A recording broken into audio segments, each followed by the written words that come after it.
and open meetings with all reasonable times.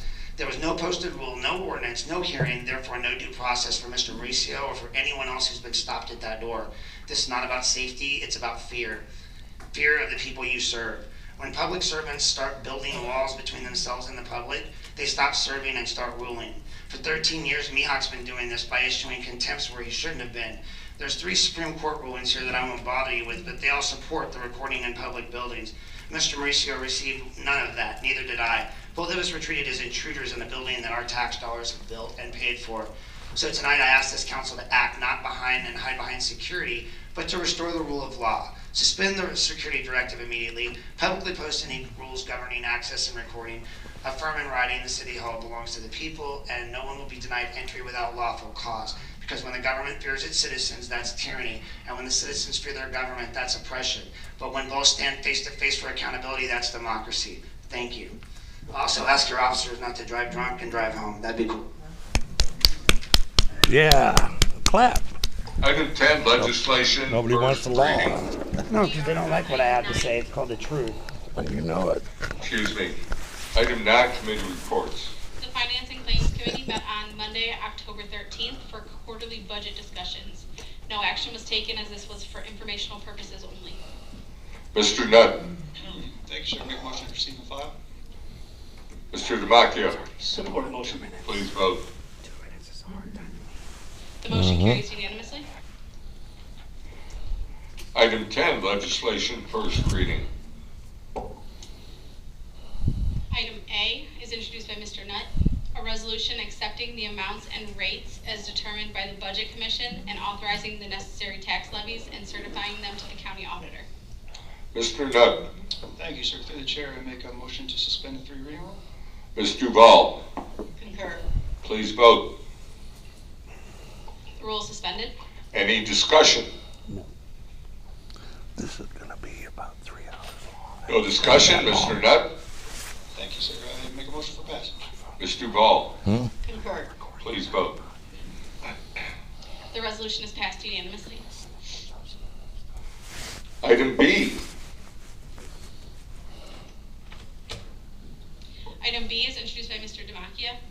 An ordinance authorizing the Safety Service Director to enter into a contract for the purchase of 10 2026 Ford Interceptors and 1 2026 Ford F-150 vehicles and applicable backroom system components with all emergency equipment installed through the State of Ohio Cooperative Purchasing Program without bid pursuant to the Ohio Revised Code Section 125.04, not to exceed $910,000 and declaring an emergency. Mr. Damachia. Motion to suspend the rules, please. Ms. Duval. Concur. Please vote. $1 million. The rule is suspended. Any discussion? Mr. Nutt. Thank you, sir. Through the chair, I just want to make the point that these funds are coming from the police levy that was asked of me earlier, so I just want to make sure that that's clarified. Thank you. Still taxpayers. Any other comments? No further comments? Mr. Damachia. And I'll move for passage. Ms. Duval. Concur. Please vote. The ordinance is passed unanimously. Item C. Item C is introduced by Mr. Damachia. An ordinance authorizing the Safety Service Director to enter into an agreement with the Ohio Department of Natural Resources to accept the donation of a patrol vessel and accompanying apparatus and declaring an emergency. Mr. Damachia. Move to suspend the rules. Ms. Springowski. Support. Please vote. The rule is suspended. Any discussion? Mr. Nutt. Thank you, sir. Through the chair, I know there's some questions on this one specifically, but it was made aware to me that we are missing the fair market value on this, so it might be prudent that perhaps we move this to subcommittee so those questions can be asked and answered, and it allows time for that to occur. When I leave, I'll leave this with you if you want it. Mr. Carrion. Yes, thank you. Through the chair to members of council. You know, I did ask the same question in terms of the fair market value, and I think something that is worth sharing is that this particular vessel has been used by the Lorain Police for quite some time, several years. ODNR is in fact just donating it now to the city since we use it every year. It makes sense to just keep it here.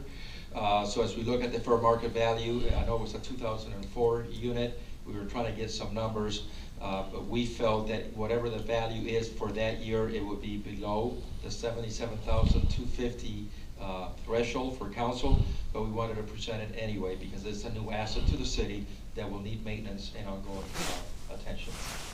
But in terms of the fair market value, we do not have one yet, but we feel very confident that it's going to be well below that threshold. Okay, so since it's below that threshold, my understanding, what you're saying is that my understanding that we don't need that number currently, or I believe that we might still, maybe we're gonna confer here.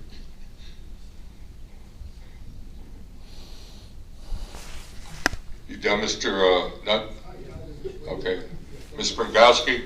Yes, this is being donated. We're not paying for anything. It is being donated to us, right? Correct. Mr. Carrier? That is correct. It's a donation, yes. Thank you. The maintenance and the storage that we have to pay for now. Madam Auditor?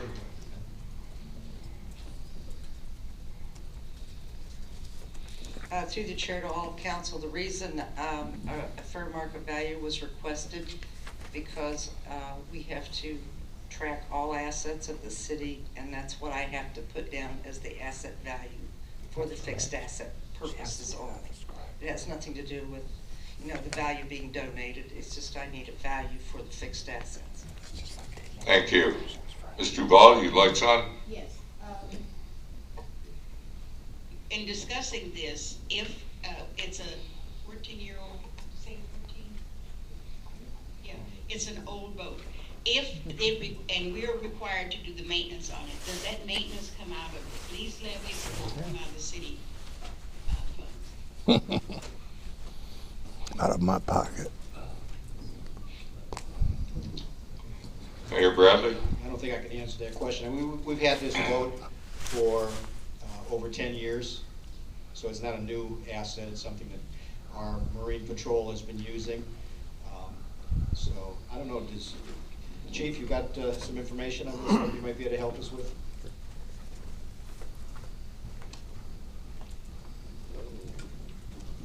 Good evening, this is Deputy Chief Mathewson. The issue with the boat was ODNR allowed us to use it. We are responsible for the maintenance of it. It's a very well-maintained craft, and there was also issues with insuring it, which caused us to pay double 2 insurance policies because it was their boat and not ours. So they're just giving it to us. If you know anything about boats, it'll last for a long time. It's very well maintained. Yeah, right. It's what all the law enforcement, Marines use. It's not a regular boat like we buy and use on the lake. So my question is, do repair funds come out of the police levy or the city funds? Well, we have. Madam? I'm sorry. Madam Auditor? Through the chair, the Marine Patrol is budgeted in the levy, police levy. And that's where we pay for the maintenance and the personnel. Well, that's what the police levy And we just also said. get annual grants for that also, It's a tax. for the maintenance and to fund the Marine Patrol officers. Yeah, $10 So the license money plate. comes out of grants that we get? If there's a repair that's necessary? No, we have funds And budgeted. city funds? Yes, ma'am. Thank you. Mr. Riley?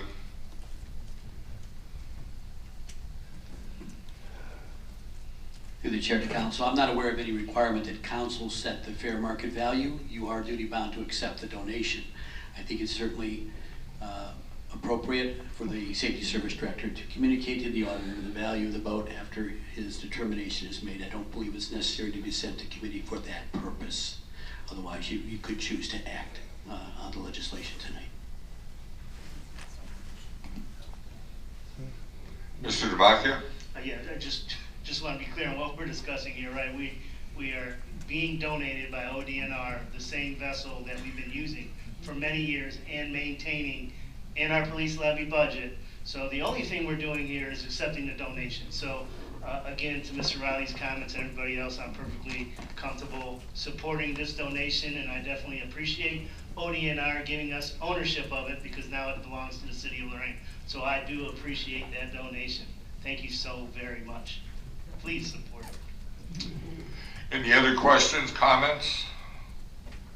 Mr. Nutt, your lights on? Yeah, thank you, sir. Just, and again, yes, obviously, as Councilman Maki had stated, certainly appreciate them donating. And so we don't need to determine that to pass this, we don't need to have that fair market value currently. If we do pass it, that can then just be assigned at a later date. Fantastic, thank you. Thank you. No further discussion, Mr. Demakia? I now move for passage. Ms. Springowski? Support. Please vote. The ordinance is passed unanimously. Item D. Item D is introduced by Mr. Nutt. An ordinance authorizing the Safety Service Director to enter into a 5-year lease agreement with ComDoc, Inc. for the replacement and upgrade of the city's printing and multifunction systems, maintaining those devices, and declaring an emergency. Mr. Nutt? Thank you, sir. Through the chair, I make a motion to suspend the 3 reading rule. Ms. Springowski? Support. Please vote. The rule is suspended. Any discussion? Mr. Ball? Yes, I don't know a whole lot about IT. If this is compatible with everything, including the material or the system we're gonna get for the building and planning, that all of it can interface together?